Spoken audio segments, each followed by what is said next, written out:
Hey y'all, today's video is going to be all about how I plan out my curriculum and basically use that as the foundation for any schedules or routines in our homeschool. Let's get into it.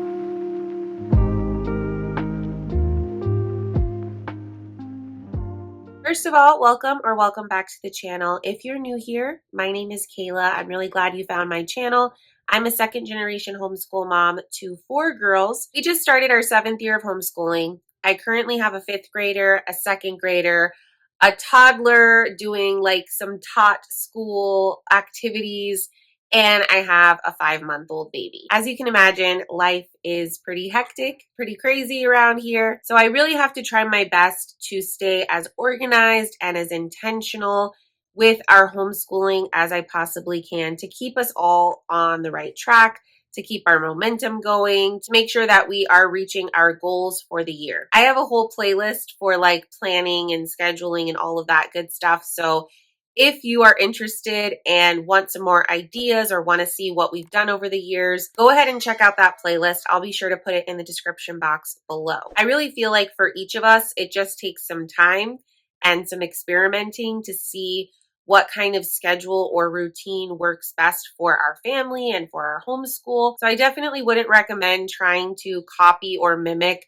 someone's exact routine or schedule or flow or how they plan out their year or their curricula or whatever, right? One of the biggest perks of home education is that we can really customize the experience for ourselves and do what works best for our family, for our kiddos, for our own sanity. I know for me personally, in the very early years, the preschool, the kindergarten, and those first couple elementary years, I really needed like almost no planning or scheduling. A lot of the resources that I used at that time were very much open and go, where we would just open the book and do the next lesson. And that was pretty much the extent of any planning or prepping that I did. However, as my kids have gotten older, we've brought in more resources, more academic subjects. My kids' interests have diversified.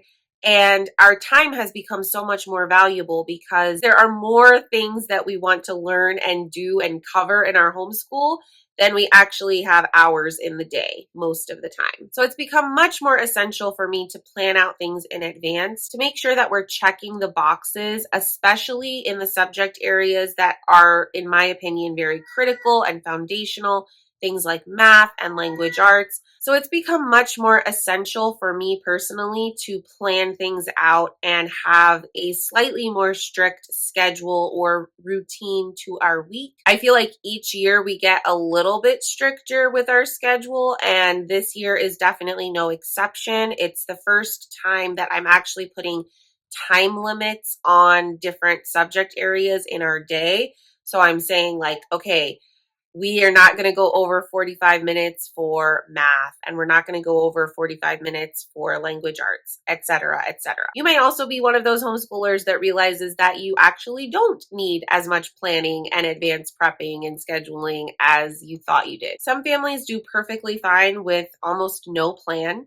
Some families do really well with just sort of a loose flow or rhythm that kind of prompts them to know what comes next in their day. And then you have all the way to the other extreme where there are families that really thrive with a time slotted schedule down to the hour or the minute. Over the next couple of videos, I'm just going to be showing you sort of what's working for us right now and what I've been doing lately that I feel so far, we're like 4 or 5 weeks into our school year. It's feeling pretty successful thus far. So after I have all of our curricula and resources selected for our homeschool year, I've purchased everything. It's all arrived. I have it in front of me. My next step is mapping out how we're going to fit in all of those things in any given week or day. So like, how many math lessons do we need to do? How many grammar lessons does my 5th grader need to do in a week in order for us to meet our goal of finishing this level of this resource by X date? And again, this is where some customization can happen because for us, I really like to try to stick as closely as possible to a traditional 36-week school year. There's a lot of reasons for that, but it just works best for us. I know other homeschool families that school year round, they don't really worry about counting their weeks. They don't worry about starting or finishing specific grade levels at a specific time of the year. So it's definitely not necessary to stick to that 36-week schedule.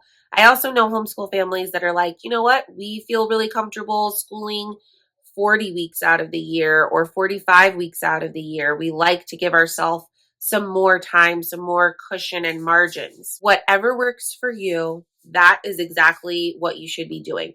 For me, I really like trying to stick to the 36 weeks. Now, typically, we will end up running a little bit longer than 36 weeks just because inevitably something will come up throughout the school year that puts us a little bit behind. And so maybe we're right around like 40 weeks of school for the year. My philosophy is make the plan and then hold the plan loosely.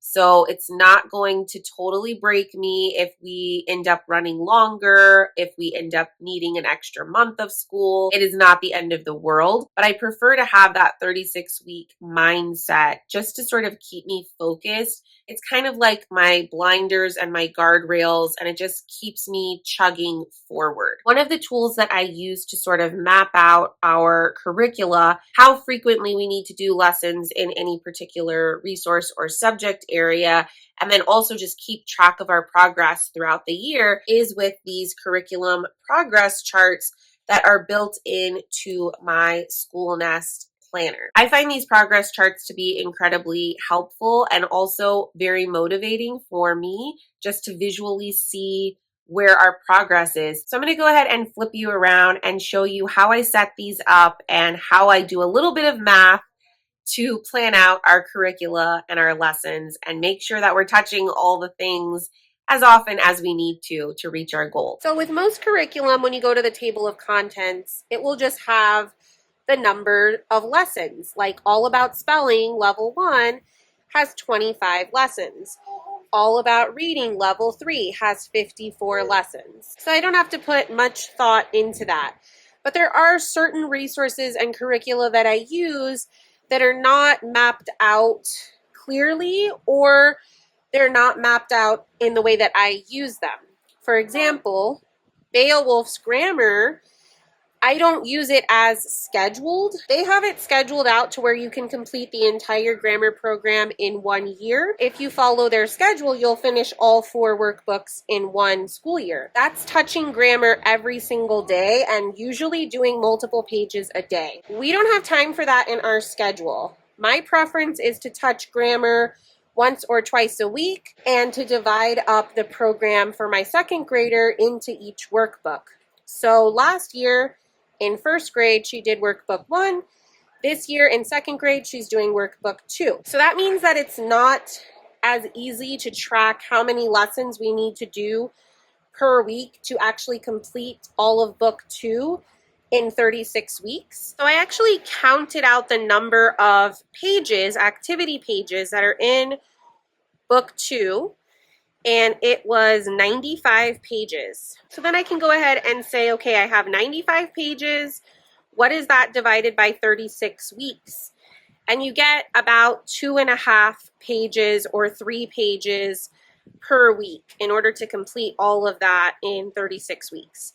So now I know, okay, I need to schedule my second grader to touch her grammar binder about 2 times a week or 3 times a week if we can swing it, to meet that attainable goal of completing book 2 in 36 weeks. Now, math is also something that I kind of have to figure out myself. So let me actually show you what I mean with my 5th grader.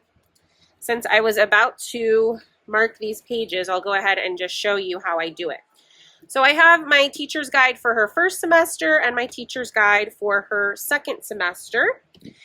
And I have split up her math by semester with these curriculum progress trackers in my planner. So then I will go to the table of contents.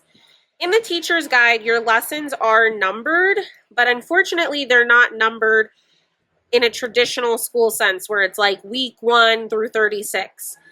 They number lessons based on the chapter that you are in, and then each chapter starts over again with lesson 1. No big deal, just have to do a teeny bit of math. No pun intended. So what I will do is I will add up all of these amounts. So 6 plus 7 plus 9 plus 9, but actually it's 10 because I will count these review sections even though they do not count them as a lesson number in the table of contents. I will go ahead and add that. So this gets made into 10 plus 11 plus 7 plus 7. So if I add all of that up, that gives me a grand total of 66 lessons, including reviews. So now, going to my tracker chart here with my colored pencil of choice, I am going to mark that our goal for the first semester is 66.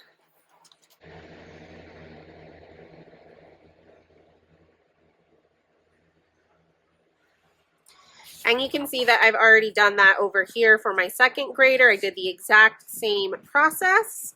So now I will figure out the total for her B semester. And I'm not sure if the Home Instructor's Guide maps this out differently. Maybe they do schedule it by weeks. I know I've seen that section of the Home Instructor's Guide. I just can't remember right now, but I can't help it. I just love my color teacher's guide. I love the layout of this. I'm a very visual person. So the teacher's guide is still the winner for me personally when I'm deciding what to use, whether the Home Instructor's Guide or the teacher's guide. I still prefer this. Even though I have to do just a little bit of math and prep work, it's no big deal. Okay, so 10 and 10, 36, 37. Okay, so for my B semester, I am looking at a grand total of 58 lessons, including reviews. So now I will go ahead and mark that on my B semester chart.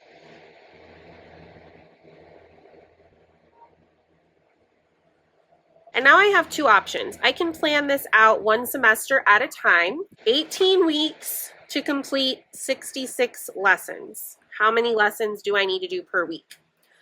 And then for my second semester, 58 lessons in 18 weeks. I could do it that way. Or I can add these two numbers together and then divide that by 36 weeks. And that is what I'm gonna do. So when I add 66 and 58, I get 124, and 124 divided by 36 gets me right around 3.4 lessons. I'll say 3.5 lessons per week. And I got just about the same answer with my second grader. And this is our 6th year using Dimensions Math. And so I've seen consistently that for most levels of Dimensions Math, from kindergarten to 5th grade, that's what I've used so far, the average is about 3 to 4 lessons per week if you would like to finish an entire level, both A and B semester, within a traditional 36-week school year. You're looking at about 3 to 4 lessons a week. I am going to have each of my girls do 4 lessons a week on weeks that we can swing it, knowing full well that there will be weeks where something comes up unexpectedly, or we hit a struggle point with math and we need to tailor it back down a little bit, and maybe we only do 2 lessons that week or 3 lessons that week.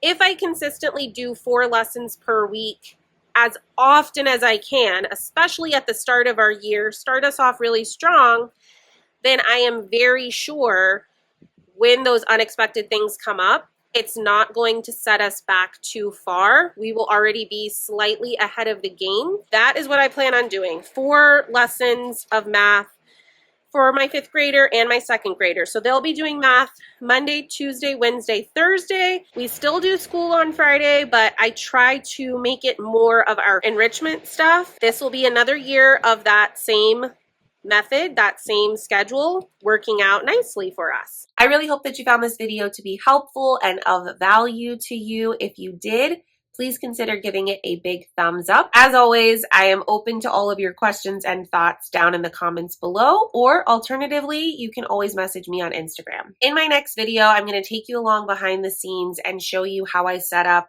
sort of a block schedule for us. I will see you guys over there. Bye for now, and happy homeschooling.